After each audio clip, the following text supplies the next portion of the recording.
Hello there, welcome back to my channel, and a happy new year to everyone in Canada and beyond.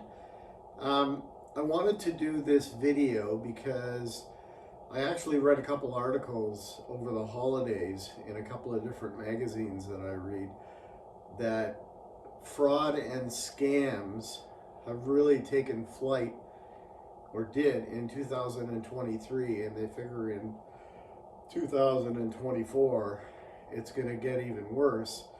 And I mean, the fraudsters come out when people are vulnerable, and there's lots of ways that you can protect yourself.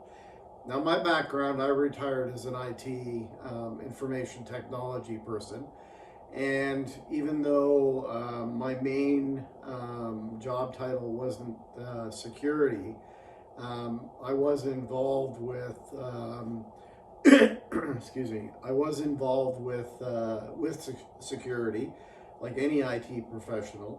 But I've also, over the years, figured out ways to protect myself and some of my family members. I remember back when my parents were alive, my father called me a few times with questions about people that had contacted him or emails that he had received and so on. So I wanted to talk about in this video some of the things that you can do to protect yourself and what to look for when it comes to protecting yourself, whether it be online, through emails, you get contacted by your bank or any type of financial institution.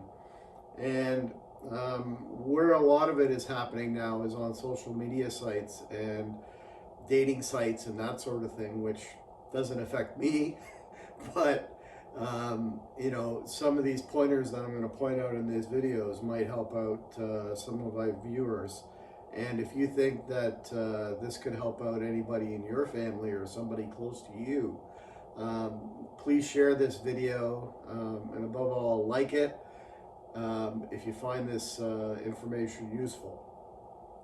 So one of the things that we all get is we get emails from all kinds of different institutions, whether it be Canada Post will send you an email with a link in it, and it'll say, your package is, can't be delivered, click on this link. And that's not the only email that you receive. You receive emails from banks and all kinds of different avenues. Lots of emails that I get are to do with investing, and I would assume that's because that's something that I do a lot of research on. So my IP address is being sold to different companies under the premise that I could be a customer because I do research on financial stuff. So the one thing that you always have to look for when you receive an email and you don't know the person it came from and you don't trust it, you can basically just take your mouse, and if you highlight it over the email address that it came from, generally if you're on a computer, it'll do this. It'll show you where this email came from. And if the email supposedly came from your bank or from Service Canada or Canada Post, the email will actually say, canadapost.ca or canadapost.com or rbc.com, that sort of thing. But a lot of times the name on the email might say Royal Bank. The actual email address will say abc.344 company, .com, or any kind of a company that really the name has no indication that it would have came from a bank or Canada Post or any other legitimate organization. So that's one way that you can tell that the sender is not legitimate.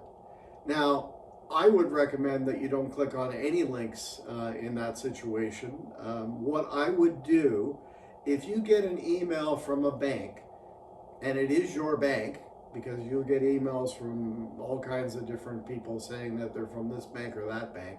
They might not necessarily know what bank that you use. On the back of your debit card or your ATM card, there is a 1-800 number, and there's also a website. So you can use that as a reference to say, okay, this is what the website says on my ATM card, so that's legitimate. It's not showing that in this email that I'm getting sent, or any other kind of, you might get something in the mail, you might get a flyer, whatever the case may be. But I would recommend that you use your ATM card or your debit card as a legitimate way of contacting the company that supposedly has sent you an email. We read every day about people getting scammed and conned into going out and buying gift cards and sending money to people under the premise that they owe money to their bank, and their bank is going to close their account or freeze their funds, that sort of thing. So a way to make sure that you're dealing with the people that you think you're dealing with is to look on your debit card, your ATM card, or even one of your credit cards, because you know that that information is legit. Can we trust Google or the net to give us the proper information when we're trying to figure out who to call to check and see if something is legit? Not necessarily. There are some pretty sophisticated fraud scams out there that have actually created websites that look pretty well identical to whether it be a bank or an insurance company or whatever the case may be. So you can't necessarily just Google and then call one of those numbers and be 100% guaranteed that you're getting the person that you think you're going to. Your ATM card or your debit card, you know that you've been using that and it works to access your bank account, so you know that that number on the back of that card is legit because the card is legit. So that's one way of not getting caught by a scammer or a fraud. I'm finding on social media lately there's a lot of preying on the fact that people are suffering in our society now financially, to do with the high price of rents and mortgages and inflation and all of that sort of thing. So I'm noticing that there's a lot of stuff on Facebook that, in my opinion, is not legit. It's not in the best interest of the consumer. It's to take advantage of the consumer. So Facebook is a great place to share photos with family and friends, but I would suggest that you do not use Facebook for anything to do with financial or even there's groups to do with Canada Pension Plan and so on. And I think that people tend to take information off of these groups and use it, and you could get yourself into trouble with taking information from sites like Facebook and Twitter or X and Instagram or TikTok.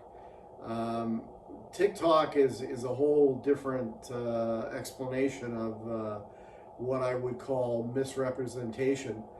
There's just hundreds of thousands of videos about everything to do with anything, and in my opinion 99.9% of what is being presented is generally to the best interest of the presenter, and no interest in the safety or the well-being of you, the consumer. Social media, don't use that as a reference to, for your financial well-being. Even YouTube is full of videos with all kinds of misrepresentations. When I do videos, I do research into what the topic is, and my videos aren't to tell you how to do your financial life. I'm not trying to tell you how to invest your money or anything like that. My videos are to make you think about, the different topics that I post about, and the same with this one.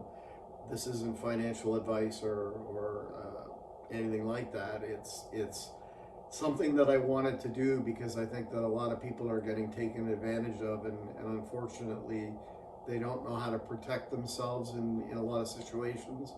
And some of these pointers, I believe, will help out some folks. So, not a very long video. Just use some of the principles that we learn as we grow up. One of them being, if it's too good to be true, it probably is. When you see an email or you see something on social media, and it just seems like the person that's presenting this information seems to think that they're doing you the best favor that ever happened in your life. They probably are not, and they are most likely looking out for their best interests. There's a lot of companies right now that are catering to seniors, because a lot of seniors in Canada have a lot of equity in their homes. So on my Facebook feed, I get all kinds of advertisements for reverse mortgages and things of that nature that seem really great when you're looking at that advertisement. Geez, like, I have all this equity in my house, I can get all this money and it would be amazing. And they say you can travel and you can do this and you can do that, live now, you deserve it. Some of the commercials you see, you deserve it all, here's a credit card, what's in your wallet, and all that sort of thing. So now let's look at one of the biggest things that's happening in our world in the last year or so, for sure, is artificial intelligence, and how you need to protect yourself and your family from that. One of the things that's happening is voice recognition software. And what it is you can take literally seconds of a person's voice, enter it into an artificial intelligence application, and it'll spit back that voice identically with what words you want to be coming out of that voice. So I have a suggestion how to protect you and your family, and that's, you need to create, we'll call it a password, but it's more like a passphrase. So you get a call and the person on the other end is pretending to be your son, your daughter, your mom, your dad, whatever the case may be, and they're in big trouble, and usually it's a frantic call. They need you to send them money, as quick as possible, because they've been arrested, they've been whatever the case may be. And what you need to do is be able to say, hold on, what's the passphrase? So that passphrase could be something that only you and that family member would know, and it's a simple way to protect yourself. Now, the other thing is that when you get a call like that, and I know that if you were to receive a call on, say, your cell phone, the people calling can duplicate any phone number that they wish you to see on the caller ID. So they're very smart, and they're very well funded, the scammers that are doing this. But you need to take a step back, take a breath, and have something in place, a safety procedure to protect yourself from the artificial intelligence scams and fraud that are happening and are going to get even worse as time goes on. So whether that be other people you can call that are close to that relative, I guess what I'm trying to say is you need to have some planning in place to protect yourself from the artificial easy for me to say, the artificial intelligence scams that are now coming out and are only going to get worse as time goes on.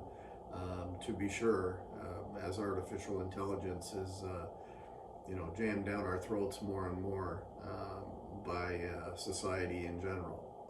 Anyhow, I hope that this information will help out you. And like I said, if you know somebody you think that would benefit from this information, please share the video, and above all, hit that like button. You know what? It doesn't cost anything. It helps out my channel, and I would greatly appreciate it.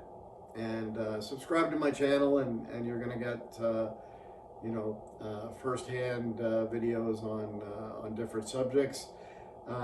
Give me some comments if there's videos that you'd like to see happen on my channel. Put that down in the comments section, and I'll do my best to bring that information to my subscribers. Thanks very much, and I wish you all the well in 2026. And I will see you soon. I haven't done very many videos lately. I haven't been feeling 120%, and I apologize for that. But I'm going to try to do more in 24. So thank you very much, and hope you're all well. Thank you.